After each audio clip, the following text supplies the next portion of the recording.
தீபத் திருநாளழகே அண்ணாமலையானே திரு அண்ணாமலையானே கருணை பொழியும் செம்மாமலையே அண்ணாமலையானே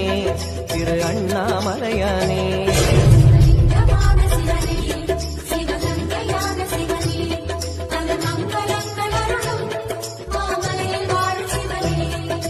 பார்த்தவர் மெய்யை பரவசமாக்கும் அண்ணாமலையானே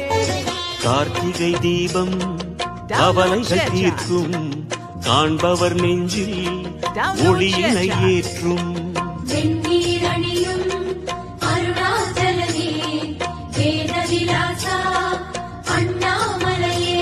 உன் கோமுகம் பெருகும் நதியருணனைய உன் கோமுகம் பெருகும் நதியருணனைய வந்தோம் இறைவா பெருமா